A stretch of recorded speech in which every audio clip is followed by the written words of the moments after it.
Deus tem planos para cumprir em nossas vidas. Essa é a mensagem de toda a Bíblia e é isso mesmo que estamos estudando aqui no Encontro com a Palavra, escrito pelo pastor Dick Woodward e narrado pelo pastor Edson Bruno. Fique atento a mais um programa que o Ministério Cooperativo Internacional leva a você. Com você agora, pastor Edson Bruno.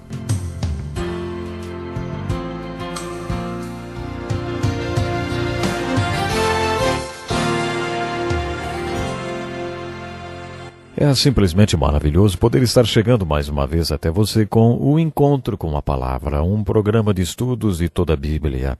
Estamos estudando a Epístola de Tiago. Nos programas anteriores aprendemos que Tiago estava interessado na fonte, na origem das questões mais importantes da vida. Depois de falar sobre a fonte das tribulações e também sobre a fonte da tentação, Tiago dissertou sobre a aparência das coisas. Como seu irmão Jesus, Tiago também se interessava pelo que havia por trás da aparência das questões mais importantes da nossa vida. Tiago continua sua carta falando sobre a religião falsa e a verdadeira e diz que o homem que se diz religioso, mas não ajuda as viúvas nem aos órfãos na sua aflição, pertence a uma religião falsa. A situação de uma viúva e de um órfão é muito aflitiva e, infelizmente, é o que mais presenciamos nesse século. Em decorrência do número absurdo de divórcios, existe uma epidemia de viúvas e órfãos. Além daquelas pessoas que passam pela perda do cônjuge de um dos pais ou dos filhos, existem também as viúvas e os órfãos criados pelo divórcio, que sofrem a dor da perda e da rejeição. As pessoas que passam por esta situação devem ser vistas com atenção especial pela igreja. Elas são como um campo maduro, pronto para a colheita. O que observamos hoje em nosso país é uma grande necessidade de seguidores de Cristo que sejam sal e luz e exerçam a verdadeira religião definida por Tiago, ajudando a estas pessoas divorciadas e a seus filhos. Um dia, estava num orfanato brincando com algumas crianças quando um dos meninos me perguntou: "Ei tio, o senhor vive numa casa?" Sabe, aquilo tocou meu coração, porque ele vivia numa instituição. E sonhava em ter alguém que chegasse, jogasse bola com ele no quintal e depois o levasse para dentro de casa. Por isso ele perguntou: "Ei tio, o senhor vive numa casa?" Tiago consideraria a situação deste menino uma aflição. E se a nossa religião não fizer nada a respeito dos órfãos nem das viúvas, e hoje podemos acrescentar as pessoas divorciadas ou as mães que criam sozinhas seus filhos e os filhos que perderam seus pais por causa do divórcio e separação, sabe, então a nossa religião é falsa. Esse é um grande desafio para nós e para a igreja. Você percebe como Tiago era prático? Tiago enfatizou a importância de ser um praticante da palavra e não apenas ouvinte. No capítulo 2 ele discute o que costumamos chamar de pessoa de duas caras e pessoa verdadeira. Ele diz que se alguém chegar na sua igreja e você medi-la baseando-se nas suas características externas, você estará desrespeitando essa pessoa. Imagine que pare em frente à sua igreja um carrão com chofer e dele saia um homem muito bem vestido. Você o recebe e o coloca sentado num bom lugar na igreja. Isso é respeitar a pessoa. Agora, imagine que chegue outro homem a pé, usando roupas muito simples e trabalhador, como quem acabou de vir do serviço, e você o coloca lá no fundo da igreja para não incomodar ninguém. Isso é pecado. Desrespeitar uma pessoa é avaliá-la de acordo com sua aparência externa. Isso é pecado porque Deus avalia as pessoas pelo que elas têm no coração. É o que lemos em 1 Samuel 16, versículo 7. O Senhor não vê como vê o homem vê a aparência, mas o Senhor vê o coração. Deus determina o valor de uma pessoa pelo seu coração. Tiago traça um perfil da igreja falsa e da verdadeira quando aborda a questão do pecado de desrespeitar as pessoas. Depois disso, Tiago aborda a questão da fé falsa e da fé verdadeira, uma das passagens mais controversas desta carta. É neste trecho do capítulo 2, versículos 14 a 26, que Tiago enfatiza que não é possível haver fé sem obras. No final deste trecho, ele apresenta sua conclusão, dizendo: Caso semelhante é o de Raabe, a prostituta. Não foi ela justificada pelas obras quando acolheu os espias e os fez sair por outro caminho? Assim como o corpo sem espírito está morto, também a fé sem obras está morta. Esta é uma passagem muito controversa e muitos acreditam que ela contradiz os ensinamentos de Paulo, como já mencionei. Martim Lutero afirmou que a epístola de Tiago tinha pouca importância e que não deveria estar na Bíblia. Outras pessoas também sugeriram que a epístola de Tiago não deveria estar na Bíblia. E a razão principal disso é o capítulo 2. Eu não vejo contradição entre os ensinos de Tiago, o que Paulo escreveu e o que Jesus ensinou. Jesus concordou com Tiago quando disse: "Vocês os reconhecerão por seus frutos." Jesus também deixou claro que os seus discípulos são aqueles que dão frutos, porque não existe discípulo dele que não produza fruto. Tiago coincide o seu ensino com o de Jesus quando afirma que, de que adianta, meus irmãos, alguém dizer que tem fé se não tem obras? De acordo com Tiago, as obras são os frutos que crescem na árvore da fé. O que Tiago afirma é muito importante.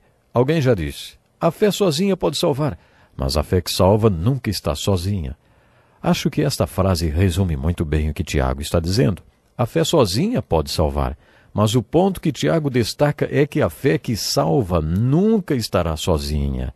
A fé estará sempre acompanhada pelas obras que validam e provam que a fé realmente está lá e que é autêntica.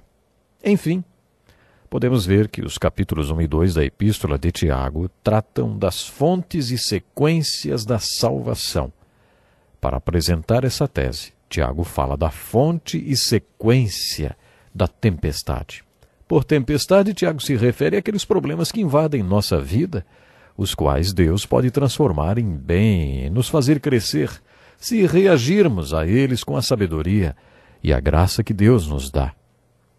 Depois disso, Tiago passa a falar sobre a fonte e a sequência do pecado.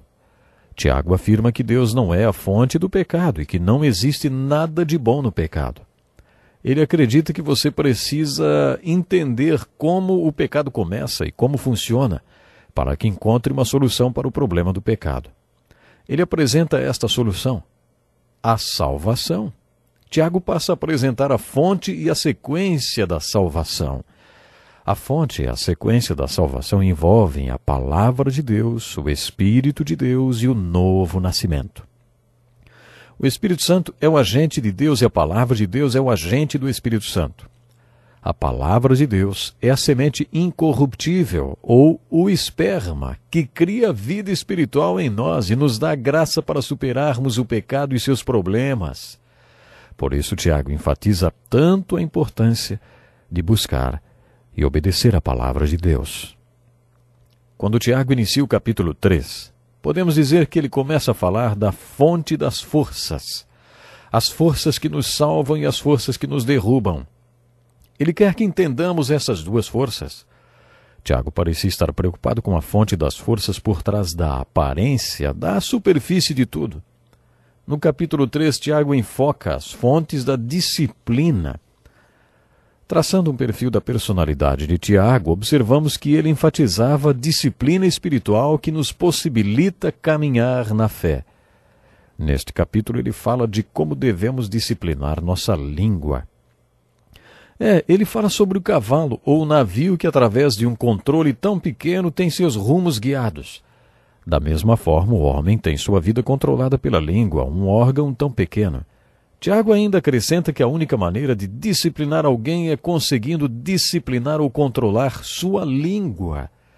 A sabedoria que Tiago diz que devemos pedir a Deus vem através da palavra de Deus. É através da palavra de Deus que conseguimos a mansidão da sabedoria. Tenho certeza que você se lembra quando comentamos sobre o significado da palavra mansidão. Antes de um cavalo ser domado, ele não é fraco. Ele é um animal muito forte. Quando ele fica manso, ele não deixa de ser forte, mas sua força passa a ser controlada. Por isso, quando falamos sobre a mansidão da sabedoria, estamos nos referindo à sabedoria que você recebe de Deus e aplica para obter disciplina. Em outras palavras, a nossa vida deve estar sob o controle da sabedoria de Deus, da mesma forma que um cavalo é controlado pelo seu domador. Daí Tiago passa a falar da sabedoria e sobre a fonte dela. Ele diz que há dois tipos de sabedoria. A sabedoria que se revela através da amargura, da ambição egoísta, da confusão e de toda espécie de males. De acordo com Tiago, esta não é a sabedoria que vem de Deus. Tiago se preocupava com a fonte e a origem das coisas, e por isso ele diz: esse tipo de sabedoria não vem dos céus, mas é terrena, não é espiritual, mas é demoníaca. E aí ele descreve outra sabedoria. Esta sabedoria tem outra aparência, é pura, pacífica, cheia de misericórdia e de bons frutos, imparcial e sincera. Tiago afirma que Deus é a fonte da sabedoria que vem do alto. Portanto, aprendemos com Tiago que existe dois tipos de sabedoria, a que vem do diabo e a outra que vem de Deus. Tiago afirma que esses dois tipos de sabedoria podem crescer no solo das nossas vidas. Mas a sabedoria de Deus é semeada em paz. O fruto da justiça semeia-se em paz para os pacificadores. Encontramos esta verdade não apenas nos ensinos de Tiago, mas em toda a Escritura. Como encontrar esta sabedoria do alto, manifestada pelas características descritas por Tiago? E como surge em nossa vida aquele outro tipo de sabedoria? A resposta é: nenhuma das duas vem por acidente. Cedo ou tarde, cada um vai se sentar diante do seu banquete de consequências. Tiago concorda com essa frase. Para ele, podemos plantar a semente dos dois tipos de sabedoria no jardim da nossa vida. Na verdade, é isso que fazemos o tempo todo, plantamos um tipo de sabedoria ou outro. Nesse contexto, Tiago quer que entendamos quais são as fontes das forças que controlam nosso temperamento. Ele fala, por exemplo, sobre perder a paciência e, como já vimos no primeiro capítulo, a ira do homem não produz a justiça de Deus. Devemos nos lembrar que quando perdemos a cabeça, não cumprimos a vontade de Deus nem sua obra. Tiago quer que entendamos as fontes das forças que controlam nossa vida. Talvez essas forças estejam tentando nos derrubar. Se você tem sido tentado a pecar e depois sofrer todas as consequências do pecado, saiba que este enredo não vem de Deus. Você precisa aprender a lidar com o pecado. Você precisa saber encontrar a solução para o problema do pecado. E esta solução está em Deus. Até o próximo programa. Deus lhe abençoe. Que lição importantíssima. Obrigado, Pastor Edson Bruno. Prezado ouvinte, coloque em prática o que você ouviu aqui. Sem dúvida, sua vida será grandemente abençoada. Este é um estudo escrito pelo Dr. Dick Woodward, na voz do Pastor Edson Bruno. Escreva-nos e solicite o material. Nosso endereço é Encontro com a Palavra, Caixa Postal 2011, CEP 89201-970, Joinville, Santa Catarina. Até o nosso próximo Encontro com a Palavra.